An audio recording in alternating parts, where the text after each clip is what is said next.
$45 million in revenue potential. That's the minimum amount Talkdesk is leaving on table every year. Why is that? The pricing structure may be holding them back, precisely the complex packaging, unclear add-on pricing, and premium price points may be creating friction for customers and slowing down sales. So I am Guru Lakshmi, a senior pricing consultant at Monetizely. In this video, I'm going to be breaking down Talkdesk pricing page and show you how that strategy may be impacting their growth. I have a 3-step framework that I use to analyze a pricing page. 1. Packaging. Are the tiers and features mapped to real customer segments? 2. Pricing metric. Is the metric reflective of customers' perceived value and company's internal cost structures? 3. Price point. Is the pricing competitive and does it support expansion and retention? So together, these shape the strategic narrative of how a company monetizes its value. If we look at the pricing page, it's important to set some context where Talkdesk stands in terms of revenue and in terms of market position. So they're currently operating at around $400 million in ARR, growing at approximately 40% year on year in the highly competitive contact center as a service and customer experience space. So they compete with the names like Five9, Nextiva, Dialpad, Zendesk, CloudTalk, among several others. So for the rate at which they are scaling, we would expect their pricing to focus on improving sales efficiency through simplified packages that support stronger upsell motions and greater customer satisfaction. But their packaging tells a different story. Let's see how. Now, when you look at the pricing page, they offer 5 industry-specific cloud tiers, 3 general-purpose CX cloud tiers, along with 10 AI tools, 9 add-ons, and 3 service add-ons. This modular a la carte structure may be providing flexibility, but I suspect it might be also creating friction, especially for customers outside these 5 verticals who might have to piece together a complete solution from disparate components. It is also unclear for a product that has broad horizontal applicability, requires 5 industry vertical additions differentiated largely by integrations. The uniform pricing across these 5 verticals further raises questions given how the willingness to pay varies meaningfully across these verticals. For example, the healthcare and financial services often command premium pricing affordability, while on the other hand, retail often sits at the lower end of the willingness to pay spectrum. Moreover, much of what is considered as core AI or CX innovation today, like intelligent routing, agent assist, or automated quality management, has been siphoned off into discrete tools or add-ons. This heavily segmented model with numerous add-ons may be strengthening sales cycles. I would want to further investigate whether this complexity aligns with the company's strategic priorities for their current growth stage. If it doesn't, then streamlining these offerings into more standardized packages could enhance sales efficiency significantly.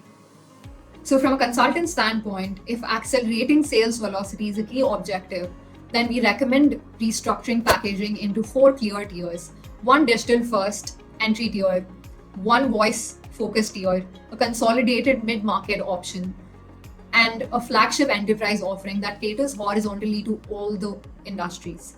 Industry-specific needs could be addressed through targeted add-ons. Additionally, we suggest bundling core AI capabilities into the premium tiers to elevate their value and to reduce upsell friction.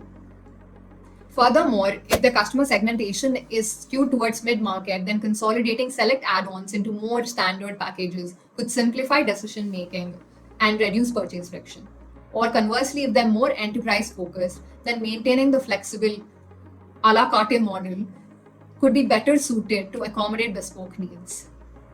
Ultimately, any restructuring decision should be guided by an understanding of the customer segmentation and followed by a willingness to pay analysis of the customer segments and customer market research to ensure these changes.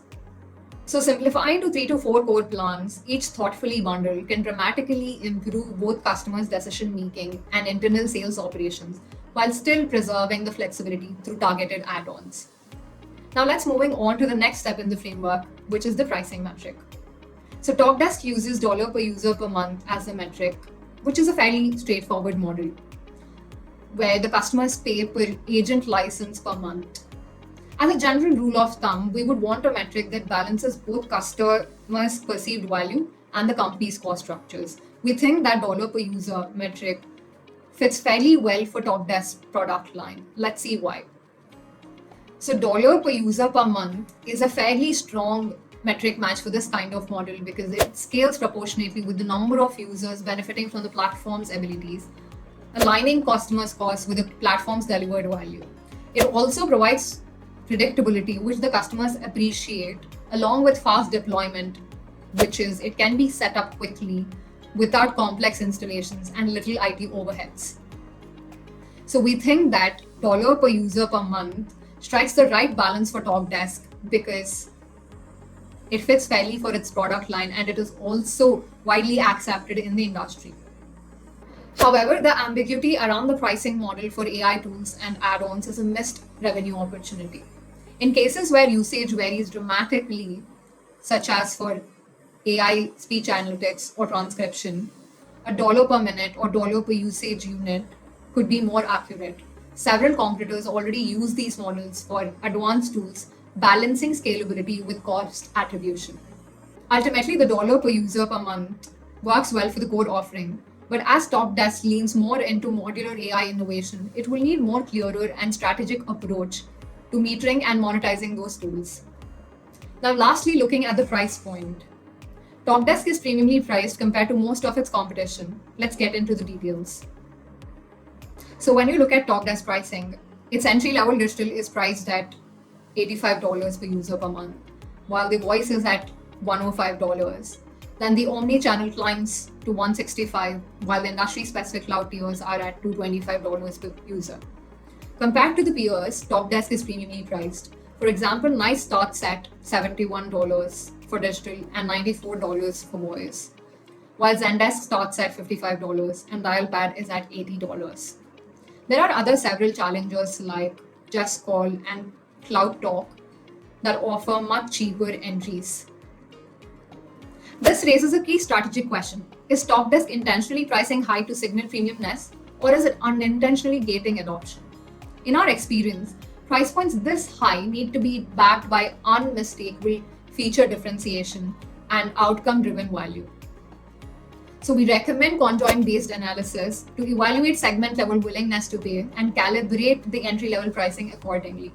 Additionally, we recommend moving away from the transparent fixed pricing in the top-end enterprise tiers, because in high-variance deal environments, fixed pricing often under-captures value from the large accounts while simultaneously excluding smaller enterprises that cannot meet the listed thresholds. The end of Talkdesk pricing page breakdown. So to quickly recap, Talkdesk is a category leader with strong fundamentals, but their pricing structure has significant room for optimization. For the growth stage that we think they are in, their packaging needs to be simplified into fewer, more universally applicable tiers with clearer bundling of high-value capabilities. The pricing metric works well for their core platform, but there's an opportunity to be more intentional around AI tool monetization. Finally, the price points. They need to be reassessed, especially for the entry and enterprise levels, to balance competitiveness, adoption, and margin capture. This analysis is based solely on publicly available information. No insights or assumptions were made. Every recommendation made is reflective of a consultant's perspective, derived from externally facing content and standard market benchmarking practices. That's the breakdown for today. I'll be back again with another interesting deep dive. Thanks for watching.